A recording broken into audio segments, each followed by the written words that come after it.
Cricket এরিনায় আপনাদের সকলকে স্বাগত। প্রথমত আপনাদের কাছে আমরা চিরকৃতজ্ঞ, কারণ একটা খুশির সংবাদও আপনাদের এই ভিডিওর মধ্যে দিয়ে দিয়ে দিই অডিও পডকাস্টে। সেটা হচ্ছে আমরা 100 সাবস্ক্রাইবার্স কমপ্লিট করেছি, এখন বর্তমানে 108। আপনারা যারা যারা সাবস্ক্রাইব করেছেন তাদের কাছে আমরা চিরকৃতজ্ঞ, তাদেরকে ধন্যবাদ দিয়ে ছোট করব না। তাদেরকে অসংখ্য ধন্যবাদ আমাদের এই ক্ষুদ্র প্রয়াসে আমাদের পাশে থাকার জন্য। সকলকে অসংখ্য ধন্যবাদ। এভাবেই আপনারা আমাদের পাশে থাকুন, যাতে আমরাও ক্ষুদ্র ইউটিউবার হিসেবে আপনারা আমাদের এই ক্ষুদ্র পরিবারে যুক্ত হচ্ছেন। পরিবারটা ক্রমশ বড় করুন, এই অনুরোধই রাখব। তো গতকাল আমরা দেখেছি ইন্ডিয়া বনাম ইংল্যান্ড একটা দ্বিতীয় টি20 ম্যাচ হয়ে গেছে। তো সেই বিষয়ে আমরা একটা অডিও পডকাস্ট করব আর কি। শুনে দেখুন কেমন লাগে। এর আগের অডিও পডকাস্টটা আপনারা শুনেছেন, অনেকে ভালোবাসা দিয়েছেন, তাদের কাছে আমরা চিরকৃতজ্ঞ। তো আরও একটা পডকাস্ট নিয়ে আমরা এসেছি, শুনে দেখুন। আশা রাখছি নিরাশ করব না। সুমননাথের সঙ্গে আমি শফিকুল আছি। আমরা দুজন আজ আপনাদের কাছে হাজির হয়েছি আবার। তাহলে সুমননাথ, শুরু করে দেওয়া যাক। চলো চলো শুরু করা যাক।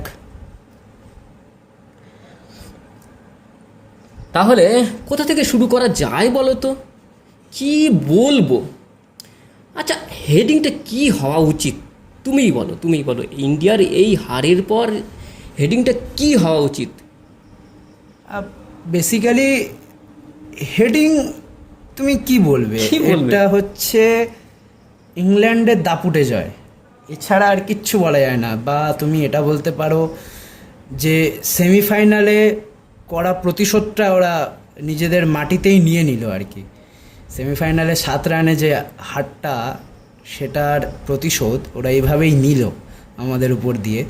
সেখানে আমাদের জাসপ্রীত বুমরা আমাদেরকে বাঁচিয়ে দিয়েছিল, কিন্তু এখানে তো আর জাসপ্রীত বুমরা নেই। ফলত যা হওয়ার তাই হয়েছে আর কি। আমাদের কাছে তাহলে রবিদা ছিল, রবি বিষ্ণুই ছিল। রবি বিষ্ণুই তুমি বলছো, যেটা বলতে চাইছি সেটা হচ্ছে যে রবি বিষ্ণুই নিঃসন্দেহে ভালো বোলার। আমরা ওকে আইপিএলে ভালো বল করতে দেখেছি। ইভেন ইন্ডিয়ার হয়ে যতগুলো ম্যাচ খেলেছে সেখানেও ভালো বল করেছে। কারোর একটা দিন খারাপ আসতেই পারে, যেমন প্রসিদ্ধ কৃষ্ণার এসেছিল 4 ওভারে 57 রান আয়ারল্যান্ডের বিরুদ্ধে। সেখানে দাঁড়িয়ে রবি বিষ্ণুইয়ের একটা খারাপ ওভার আমাদের কাছ থেকে ম্যাচটাকে নিয়ে গেছে। সেখানে 2টো ব্যাকফুট নো পপিং ক্রিজে, সেটা ওর মতো। 3টে নো আবার সাইড অ্যাকশন। তুমি বলো, এটা একটা সময় আমরা দেখেছিলাম, মানে সুনীল নারিনের কথা না বললেই নয়। সুনীল নারিনের অ্যাকশন এখনও কেউ বুঝতে পারে না। সুনীল নারিনকে নিয়ে একটা সময় প্রশ্ন উঠেছিল আইপিএলের সময়, আইপিএল চলাকালীনই 2012-14 নাগাদ, 14-15 দিকে। তো তারপর সুনীল নারিন নিজের অ্যাকশন পরিবর্তন করে। রবি বিষ্ণুইয়ের ক্ষেত্রেও যেহেতু প্রশ্নটা উঠেছে, রবি বিষ্ণুইও আশা করা যায় যে অ্যাকশন পরিবর্তন করবে, কিন্তু আপাতত একটা দিন ওর খারাপ গেছে। আমরা বিনয় কুমারকেও একটা সময় দোষ দিয়েছিলাম ধোনির 105-139 পরে, যখন অস্ট্রেলিয়ার বিরুদ্ধে কিন্তু সেই 99 রান দিয়েছিল। 99-101 ওই সময় রান দিত। ফলত সেখানে দাঁড়িয়ে তুমি এটুকু আশা রাখতেই পারো যে একটা দিন সকলেরই খারাপ যায় আর কি। বেশ, তুমি যখন বলছো তখন আশা রাখাই যায়।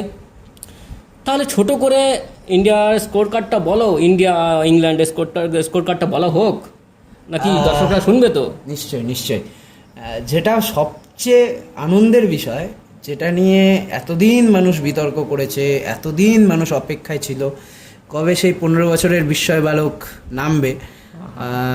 গতকাল তার এন্ট্রি হয়ে গেল 4 জুলাই হেডিংলিতে, ওল্ড ট্রাফোর্ডে, হেডিংলি নয়, ওল্ড ট্রাফোর্ডে আমরা দেখলাম ওর এন্ট্রি হয়ে গেল। এবং 10 বলে 14 রান, তার মধ্যে ও জোফরা আর্চারকে প্রথম বলেই যেভাবে 6টা মেরেছিল, তারপর অবশ্য স্টাম্প আউট হয়ে গেছে। সেখানে গিয়ে ও প্রথম ভারতীয় পুরুষ যে স্টাম্প আউট হয়েছে ডেবিউতেই। এটাও একটা রেকর্ড। এখন ছোট আছে, বাচ্চা একটু উত্তেজনার বসে করে ফেলেছে। একটু বেশি রান করব, মারবো, এই একটা মনোভাব ছিল, হয়তো সেই কারণেই হয়তো সেটা হয়ে গেছে। আশা করি পরের ম্যাচ থেকে সেটা হবে না, নাকি কি বলো? না, ওর মধ্যে প্রতিভা আছে, ও যদি চায় ছেলেটা। দেখো, আমরা তো একটা কথা বরাবরই বলি, যার যেটা আইডল, ও আমরা বাঁহাতি প্লেয়ারদেরকে সবসময় রেসপেক্ট করি, সব সময়। কারণ ওদের হাতে যে হারে স্কিল আছে, ওরা কখনো না কখনো ঠিক নিজেদেরকে গিভ আপ করে ফেলবে। সো সেখানে দাঁড়িয়ে ও ঠিক নিজেকে ফিরিয়ে আনবে। এবং এখন সবে ও এসছে, কিছুদিন পরে যখন ওয়ান ডে স্কোয়াডেও মনে হয় আছে, তখন আরও সিনিয়র প্লেয়ারদের সাথে মিশবে, রোহিত শর্মা, বিরাট কোহলিকে পাবে পাশে, সেখানে ওর অভিজ্ঞতা আরও বাড়বে। তো সেখানে দাঁড়িয়ে আশা রাখা যায় যে ছেলেটার আরও গ্রো হবে। আচ্ছা, ব্যাপারটা হচ্ছে যে সূর্যবংশীর একটু বাচ্চামি ভাব নিয়ে একটু বলবো, পরে আমরা আলোচনা করব একটু। আর সূর্যবংশীকে নিয়ে আর একটা প্রতিবেদন আসছে, আপনারা দেখবেন। তো এই প্রতিবেদনে খুব বেশি সূর্যবংশীকে নিয়ে আলোচনা হয়তো হবে না, মানে ডিটেলস হবে না, হবে অবশ্যই হবে, ডিটেলস হবে না। তো ডিটেলসে আরেকটা আমাদের প্রতিবেদন আসছে, আপনারা দেখবেন, ভালোবাসা দেবেন, আমাদের সঙ্গে থাকবেন। যাই হোক, এবার একটু স্কোর কার্ডটা বলা হোক। যেটা প্রথমত বলার বিষয় সেটা হচ্ছে ইন্ডিয়ার সবচেয়ে যেটা দুটো বলার বিষয়, 20 ওভারে 7 উইকেটের বিনিময়ে 190 রান দরকার, তাই তো? হ্যাঁ, এটা কখনোই একটা টি-20 মানে খেলাতে, এখন বর্তমানে যে জায়গায় টি-20 এসে দাঁড়িয়েছে সেখানে 190টা কখনোই, মানে পুরুষদের খেলাতে এটা কখনোই এখন স্থিরতা দেয় না, মানে ডিফেন্ড করার মতো স্কোর নয়। সেখানে 215 বা 220 হওয়াটা কাম্য ছিল। যাক, এটা পরে আসবো। ইংল্যান্ড মানে অবশেষে ওই 190 রানের জবাবে 191 রান তুলে ফেলেছিল 19 ওভারে। আপনাদের জানিয়ে রাখি, 19 ওভারে ইংল্যান্ড দাপটের সঙ্গে আমাদের ওই জেকব ব্যাথেল দাদা বা ভাই, যাই হোক তার বয়স আমি সঠিক জানি না, আমাদেরকে উড়িয়ে দিল শেষ পর্যন্ত। যে আমার কাছে একটা মনে হচ্ছে, আমি কি হেডিং দেবো? তো হচ্ছে জেকব ব্যাথেলের তাণ্ডবে ইন্ডিয়া উড়ে গেল, নাকি জেকব ব্যাথেলের আমফানে উড়ে গেল ইন্ডিয়া? এটা তো কী মনে হচ্ছে, আমার তো এই হেডিংই দিতে মনে হচ্ছে। না, এর চেয়েও ভালো হেডিং হওয়া উচিত, মধুর প্রতিশোধ নিল ইংল্যান্ড। কারণ মধুর ইংল্যান্ড আমাদেরকে মধুর সম্ভাষণ জানাবে, সে তো মনে হয় না। মধুর প্রতিশোধই নিল, কারণ 2026 কিছু মাস আগেই আমরা ওদেরকে ওয়াংখেড়েতে হারিয়েছিলাম, তো তার একটা মধুর প্রতিশোধ ওরা ওল্ড ট্র্যাফোর্ডে নিয়ে নিল, সুন্দরভাবেই নিল। সেখানেও যে লোকটা খেলেছিল, এখানেও সেই লোকটাই খেলেছে। সেখানেও যেই লোকটা চেজের সময় রান করেছিল, এখানেও সেই লোকটাই রান করেছে। এবং ভারতের বিরুদ্ধে এটা ওর দ্বিতীয় হাফ সেঞ্চুরি, যার মধ্যে একটাকেও সেঞ্চুরিতে কনভার্ট করেছে। এবার তুমি বলো, 46 বলে 76 নট আউট, একেবারে তুরমুশ করে দিল ইন্ডিয়াকে। একটা জিনিস আমি বরাবরই বলি, 256 জবাবে 253 জবাবে 254 টার্গেট যখন আমরা দিয়েছিলাম ওদেরকে, সেখানেও এই লোকটাই 2 ডাউনে এসে যে হারে আমাদেরকে দুর্মুষ করছিল, ও যদি ওখানটায় আউটটা না হয়ে যেত, সেমিফাইনাল আমরা ফাইনালটা খেলতে পারতাম না। 8ই মার্চ ট্রফি তুলতে পারতাম না। কিন্তু সৌভাগ্যবশত তাকে আমরা আউট করতে পেরেছিলাম। এবং সবচেয়ে বড় কথা হচ্ছে, তখনকার যে টিম আর এখনকার টিমের মধ্যে একটা বিস্তর পার্থক্য আছে। তখন হার্দিক পান্ডে 19তম ওভার করতো, বুমরা 20তম ওভার করতো। তো আমাদের হাতে এখন হার্দিক পান্ডিয়া নেই। এবং তোমাকে এটা মাথায় রাখতে হবে, আমরা শুরুতেই ওদের 1 রানে 2 উইকেট ফেলে দিয়েছিলাম। এবং প্রথম ওভারে যেটা আমাদের আর্শদীপ সিং করেছে, এবং আর্শদীপ সিং কতটা এফেক্টেড সেটা আমরা ওয়ার্ল্ড কাপ থেকেই দেখছি। এবং বাঁহাতি একজন বোলার, সুইঙ্গার কতটা ইম্পর্টেন্ট সেটা আমরা দেখি। একজন বাঁহাতি সুইঙ্গারের অবস্থানটা ভারতীয় টিমে কতটা যে প্রয়োজন সেটা আমরা দেখতে পাচ্ছি। এবং ও 6টা উইকেটের মধ্যে 3টে উইকেটই ওর। 6টা উইকেটের মধ্যে 3টে ওর, বরুণ চক্রবর্তীর একটা আছে, অক্ষর প্যাটেলের একটা আছে। এবং যখন তুমি বলেই ফেললে, অক্ষর প্যাটেলের এই ম্যাচের মধ্যে একটা রেকর্ড হয়ে গেছে, কোনো ভারতীয় বোলার যে 100টা উইকেট টি-20তে স্পর্শ করেছে কালকে উইকেট নেওয়ার সাথে সাথেই। এটা একটা ভালো দিক। কিছু পজিটিভ দিক তো আমরা পেয়েছি, হ্যাঁ, অবশ্যই, যেমন অবশ্যই। শ্রেয়স আইয়ার ছন্দে আছে বোঝা যাচ্ছে। হ্যাঁ, ঈশান কিষান এক রানের জন্য হাফ সেঞ্চুরি মিস করেছে। অভিষেক শর্মা যে এক্সপ্লোসিভ স্টার্টটা দেয় সেটাই দিয়েছে। একটু বলো। ঈশান কিষান 49, তারপর হচ্ছে আমাদের অভিষেক শর্মা 43, তারপর তিলক বর্মা 24, আমাদের তিলক বর্মা শেষের দিকে যে ওই লাস্ট ওভারে ব্যাটিংটা জোফরা আর্চারের বিরুদ্ধে যে হারে খেলেছে, খুব সুন্দর। এবং আমি খুব খুশি হয়েছি হর্ষিত রানাও 3 বলে 6 নট আউট। এবং হচ্ছে যেটা সবচেয়ে বড় বিষয়, জোফরা আর্চার এবং জস টাং, যে বোলারটার কথা না বললেই নয়, সাকিব মাহমুদ এবং লুক উড, এরা দুজন, সাকিব মাহমুদ ভালো বল করা সত্ত্বেও তাকে বাদ যেতে হয়েছে, কারণ হচ্ছে যেহেতু জোফরা আর্চার ফিট হয়ে গেছিল এবং জস টাংকে ওরা ডেবিউ করাতে চাইছিল, তো যার ফলস্বরূপ ওরা দুজন চেঞ্জ করবে এটা ওরা জানিয়েই দিয়েছিল। এবং সবচেয়ে যেটা গুরুত্বপূর্ণ বিষয়, ফিলিপ সল্টের যে 0 রানটা করা, ওল্ড ট্র্যাফোর্ড হচ্ছে ওর নিজস্ব মাঠ, হোম গ্রাউন্ড। 2025 সালের সেপ্টেম্বর মাসে ও লাস্ট এই মাঠে খেলেছে, যেখানে ও 141 রান করেছিল আফ্রিকার বিরুদ্ধে 60 বলে। গতকালের যে ম্যাচটা হয়েছে, যে প্রথম বলে যে আউটটা হয়েছে গোল্ডেন ডাক, ফলত এই মাঠে ফিরে এসে ওর শুরুটা কিন্তু ভালো হলো না। না, একদমই ভালো হলো না। শুধু ও না, এই দেখো জস বাটলারও কিন্তু গোল্ডেন ডাক। জস বাটলারকে নিয়ে কিছু বলার নেই, কারণ জস বাটলার কখন চলবে না, জস বাটলারের খেলার ধরনই ওটা, মারমুখো স্বভাবের লোক। ও যখন টিকে থাকবে তখন তোমার হাত থেকে ম্যাচ বের করে নিয়ে চলে যাবে। যেই কাজটা এখন ওদের ইয়াংস্টার জেকব ব্যাথেল 23 বছর বয়সী ও করে, এবং ওর নাম সবচেয়ে বেশি চর্চিত ইংল্যান্ড দলে। এবং Harry Brook, Jacob Bethell, Tom Banton, এদের কথা না বললেই নয়। এবং যেখানটাতে আমাদের মিডিল ওভারগুলোর ফেসগুলোতে যদি তুমি দেখো, আমাদের মিডিল অর্ডার কিন্তু কার্যকরী সেভাবে হয়নি। আমাদের শিবম দুবে 5 রান করেছে, অক্ষর প্যাটেল 2 রান করেছে।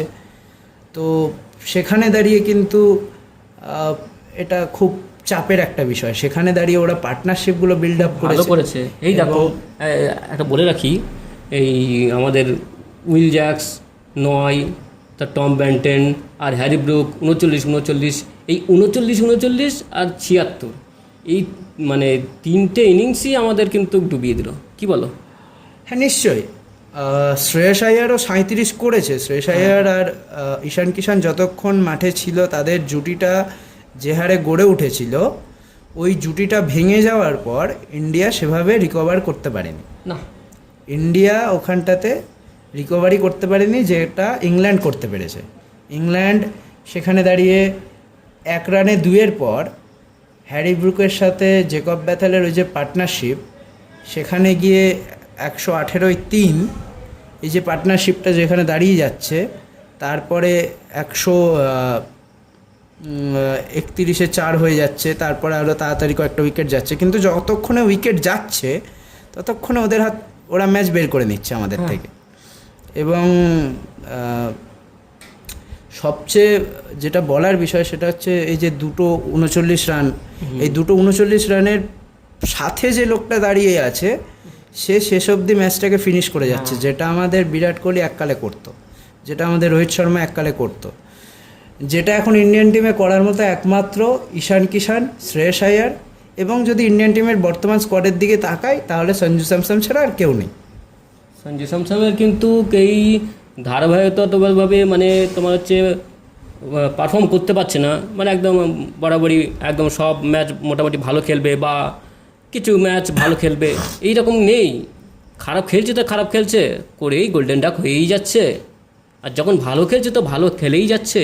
হ্যাঁ, তো হ্যাঁ, ওই সঞ্জু স্যামসনের বিষয়টা নিয়ে যেটা বলার, হ্যাঁ ওইটা তুমি ঠিকই বলেছো যে ও ধারাবাহিকভাবে যখন খেলে তো খেলে, আর যখন খেলতে পারে না তখনও একের পর এক ফ্লপ ইনিংস দেয়। কিন্তু এটাও ঠিক কথা, এই লোকটা যেমন জিরো করে, তেমন এই লোকটাই প্রয়োজনের সময় তোমার কাছে তখন হিরো।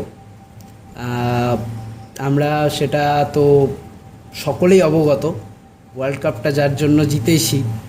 তো কী আর বলবো, এই লোকটাকে নিয়ে বলার মতো কিচ্ছু নেই, কারণ এই লোকটা আফ্রিকাতে গিয়েও সেঞ্চুরি করে। ফলত হয় এক আধ দিন, মানে এক আধটা সিরিজ একটু খারাপ যেতেই পারে। তাহলে পরের ম্যাচে কি আমরা আবার দেখতে পারি, মানে সঞ্জু স্যামসনকে খেলতে না দেখতে পারি না? পাবো না? না না না, এখন মনে হয় না সঞ্জুর দিকে যাবে।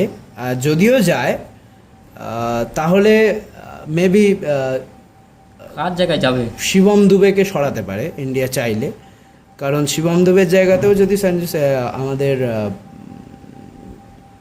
আর কাকে নাম বলো তুমি? বলো। শিবম দুবের জায়গায় যদি সরিয়ে দেয় তাহলে শিবম দুবের জায়গাতে গিয়েও সঞ্জু ব্যাটিং করতে পারবে, কারণ আমরা সঞ্জু স্যামসনকে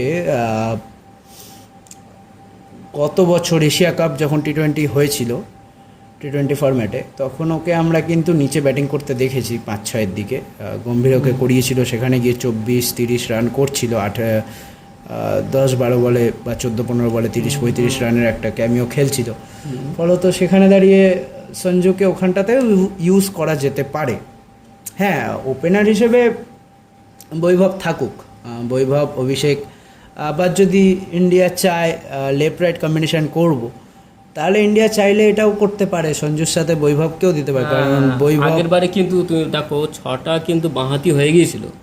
এটা কিন্তু কোনো মতেই মানে ইন্ডিয়ার পক্ষে ঠিক না, মানে কাম্য না এরকম এতগুলো বাঁহাতি খেলানো। যার ফল আমরা দেখেছি তো আয়ারল্যান্ড সিরিজে ইন্ডিয়ার ভরাডুবি, সেটা তো আর কিছু বলার নেই। ইন্ডিয়া যেটা করেছে, যে সিরিজটাতে বৈভবকে নিয়ে টেস্ট করিয়ে দেওয়া যেত, সেই সিরিজটা টেস্ট করানো হয়নি।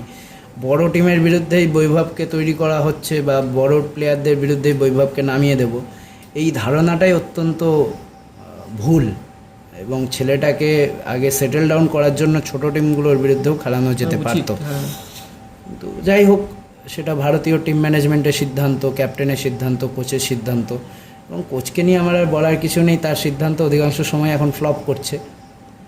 তো সেখানে দাঁড়িয়ে আমরা বুঝতেই পারছি বর্তমান পরিস্থিতি এখন কোন দিকে যাচ্ছে, তার স্ট্র্যাটেজি কোনো রকমেই কাজ করছে না আর কি। কাজ করছে না তুমি বলো, প্রত্যেকটা সময় বিতর্কে থাকে, প্রত্যেকটা সময় চাঁদ একটা আচরণ করে। সবচেয়ে বড় জিনিস, গতকালকেরও যদি একটু খেয়াল করিস, গতকালকের খেয়াল করলে দেখা যাচ্ছে প্রথম যে 7টা উইকেট গেছে তার মধ্যে কিন্তু 6জনই বাঁহাতি। টপ 3 তো বাঁহাতি, শ্রেয়স আইয়ার ডানহাতি, তারপর শিবম দুবে, অক্ষর প্যাটেল, তিলক বর্মা, সেম পলিসি, আবার 6জন বাঁহাতি। তো লেফট রাইট যদি কম্বিনেশন না হয়, উপর থেকে যদি একজন লেফট রাইট না থাকে, তাহলে কখনোই একটা টিম ওই ব্যালেন্স পেতে পারে না, বা বিপক্ষ টিমের বিরুদ্ধে একটা শক্ত গড়তে পারে না, মানে একটা প্রতিরোধ বলাই তৈরি করতে পারে না, যে ছত্রভঙ্গ করতে পারে না, যে বোলারদের একটা ছত্রভঙ্গ হয়ে যাওয়ার ব্যাপার থাকে, সেটা করতে পারে না। একই রিদমে বল করতে হয়, তাহলে ওদের অসুবিধা হয় না, তাই তো? নিঃসন্দেহে তুমি যখন 2জন লেফটি পেয়ে যাচ্ছ, তখন তোমাকে ফিল্ডিং চেঞ্জ করার প্রয়োজনই পড়ছে না।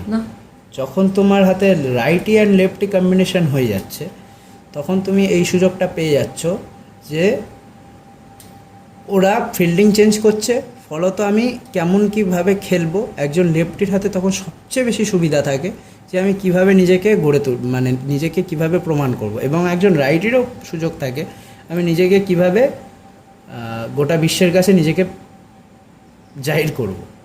তো এটা একটা বড় বিষয়। আমরা অতীতে দেখেছি, অতীতে যখন ইন্ডিয়ার টিমটা ছিল, সেখানে যদি দেখো, সেখানে সৌরভ, সেখানে যদি দেখো সেহবাগ আর গম্ভীর ওপেন করতো। ওয়ান ডাউনে কোহলি খেলেছে এক এক সময় সচিনই খেলেছে। তারপর সচিনকে তো আমরা ওপেনও করতে দেখেছি নাকি?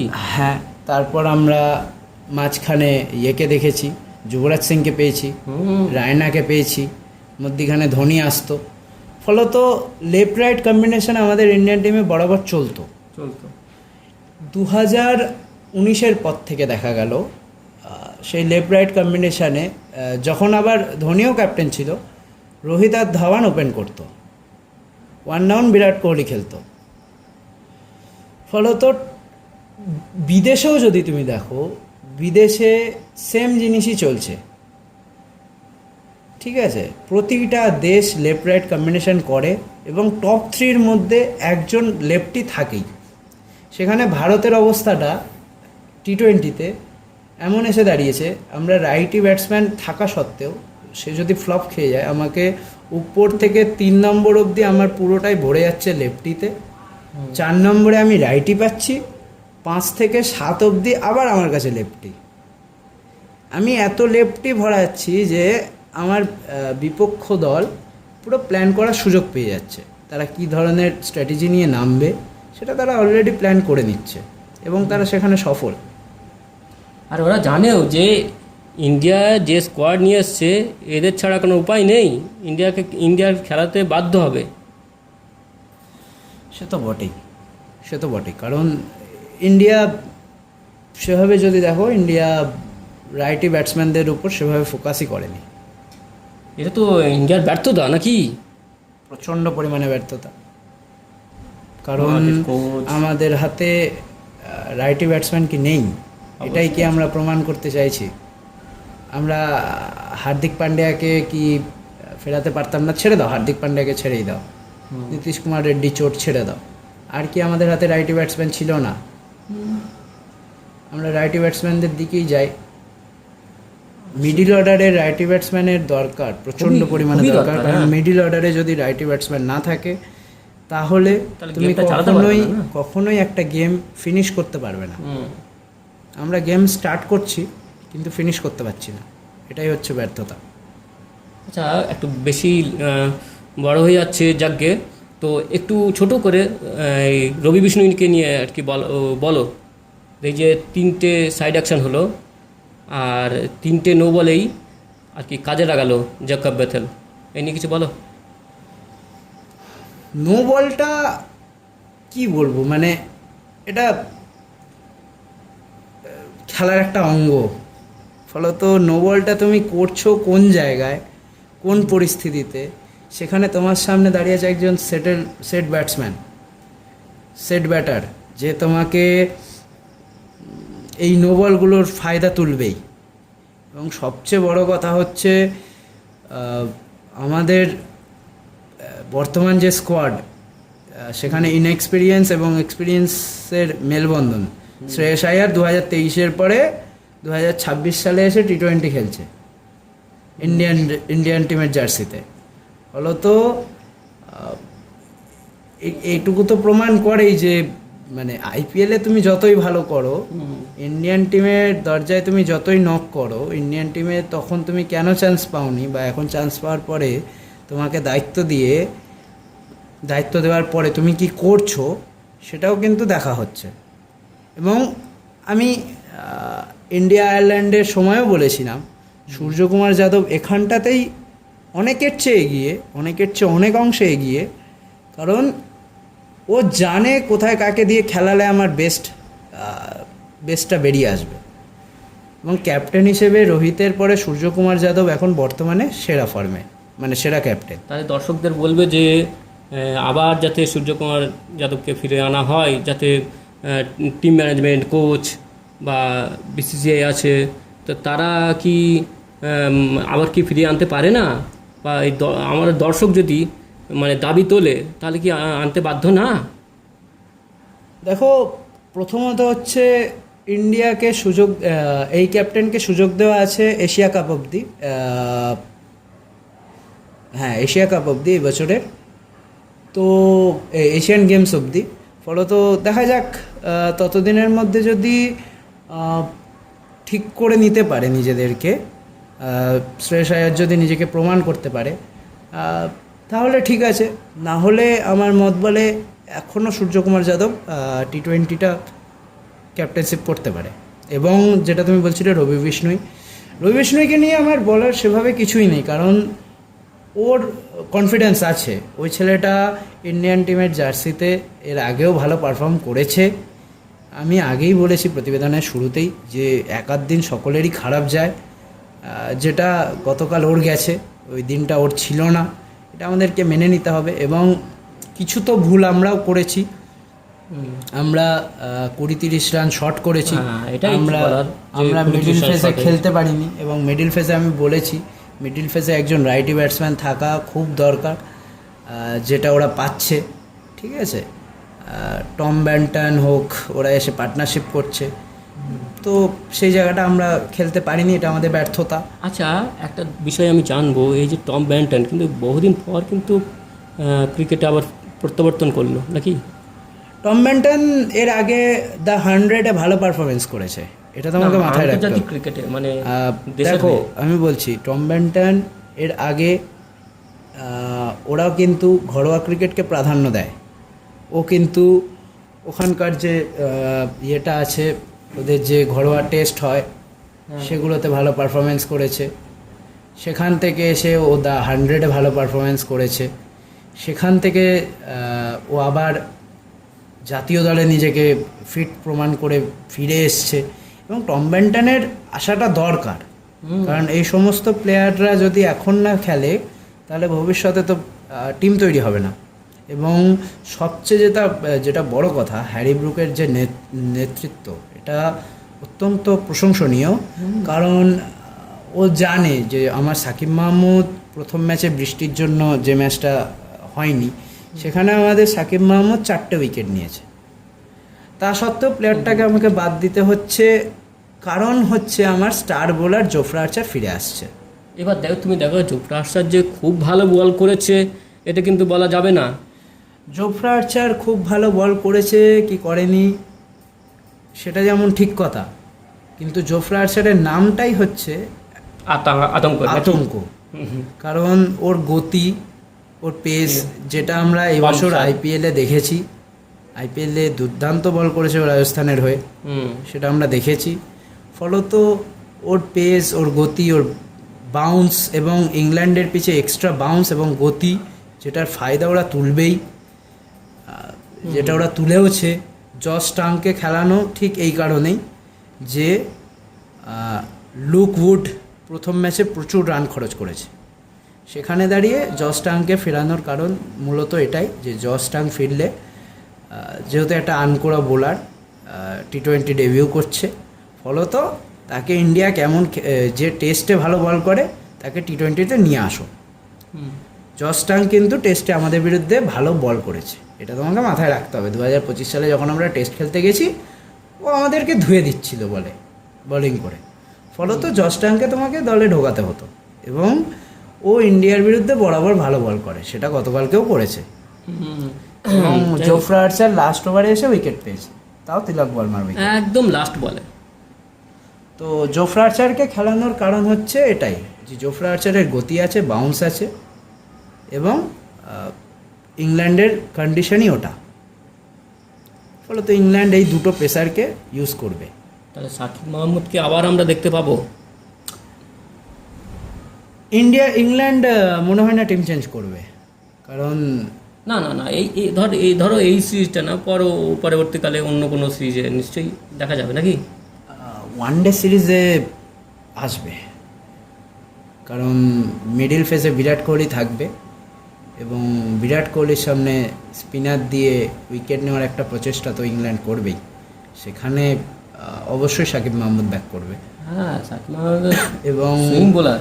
সেখানে হচ্ছে মিডিল ফেজে বিরাট কোহলিকে পাবে, মিডিল ফেজে শ্রেয়স আয়ারকে পাবে, কেএল রাহুলকে পাবে, যারা স্পিন ভালো খেলে, এরা আবার স্পিনের সামনে আউটও হয়, এটা একটা বড় কথা। তো সেখানে দাঁড়িয়ে আদিল রশিদও আসবে, তো সেখানে দাঁড়িয়ে তো সেখানে দাঁড়িয়ে যেটা বলার বিষয় সেটা হচ্ছে যে এই দুজন স্পিনার তখন ব্যাক করে আসবে, এবং সবচেয়ে বড় কথা জস টাং সেখানেও আসবে, কারণ ও বরাবর ইন্ডিয়ার বিরুদ্ধে ভালো বল করে, এটা হচ্ছে দ্য ফ্যাক্ট। আচ্ছা, বেশ, এটা তাহলে সামগ্রিক আলোচনা হলো, বেশি বড় আর করব না। তাহলে সকল দর্শকদের কাছে অনুরোধ রইল এই ভিডিওটা দেখবেন, দেখে শেয়ার করবেন, সাবস্ক্রাইব করবেন, লাইক করবেন, আর আমাদের ভিডিও ভালো লাগলে পাশে থাকবেন, সকলকে দেখার সুযোগ করে দেবেন। তাহলে সুমননাথ, তাহলে সবাইকে বিদায় জানাতে হবে তো? হ্যাঁ, বিদায় তো জানাবোই, কিন্তু বিদায় জানানোর আগে একটা বিষয়, সেটা হচ্ছে পডকাস্টগুলো আপনাদের কেমন লাগছে সেটা তো আপনারা কোনো ফিডব্যাক দিচ্ছেন না। যদি একটু কমেন্ট করে দেন তাহলে আরও এই ধরনের পডকাস্ট আমরা করতে পারি। এবং সবচেয়ে বড় বিষয় সেটা হচ্ছে যে আপনাদের যদি এই ভিডিও ভালো লাগে, এই পডকাস্ট যদি ভালো লাগে, তাহলে আমরা 7 তারিখের পরে যে 7 তারিখে যে T20টা আছে তারপরেও আমরা একটা পডকাস্ট করব, যদি আপনাদের ভালো লাগে। এবং সামগ্রিকভাবে একটি পডকাস্ট করার চেষ্টা করব গোটা T20 সিরিজটা শেষ হয়ে যাওয়ার পরে। তো যদি পডকাস্টটা আপনাদের ভালো লাগে তাহলে নিঃসন্দেহে আশা রাখবো যে আপনারা ভালোবাসা দিয়ে ভরিয়ে দেবেন এবং সকলের মধ্যে এটাকে ছড়িয়ে দেবেন। আর ভিডিও শেষে যাওয়ার আগে শুরুতে যেটা বলেছিলাম, আবারও সকলকে অসংখ্য ধন্যবাদ। এই পরিবারটাকে ধীরে ধীরে বড় করে তুলছেন আপনারা। এখন আমরা 108-এ দাঁড়িয়ে আছি। আমরাই বলা ভালো, আপনারাও আমাদের পরিবারের অংশ। তো আপনাদের সাথে নিয়ে আমরা এই পথটা চলা শুরু করেছি। আশা করি পথের শেষে আপনাদেরকে পাবো এবং পথে যতই বিপদ আসুক, বাধা আসুক, আপনাদেরকে পাশে নিয়েই আমরা উতরে যাব। আপনারা যে হারে দেখছেন, ভিডিওকে ভিউজ করছেন, ভালোবাসা দিচ্ছেন, সেগুলো আমাদেরকেও ভালো লাগা সৃষ্টি করছে। এই ধরনের ভিডিও বানাতে তাহলে আমরা উৎসাহ পাই, খুব ভালো লাগছে আর কি। তো কি আর বলবো, ভালো থাকবেন সকলে, খুব ভালো থাকবেন এবং পাশে থাকবেন আমাদের সকলে, সুস্থ থাকবেন এবং সকলে সুস্থ থাকবেন। শুভরাত্রি। আবারও খুব শীঘ্রই আমরা আসছি কোনো একটা পডকাস্ট নিয়ে। ততদিন সকলে ভালো থাকবেন এবং যে নতুন নতুন প্রতিবেদন আমরা প্রতিদিন পরিবেশন করছি সেগুলো দেখতে থাকবেন, ভালো লাগবে আমাদের। ধন্যবাদ।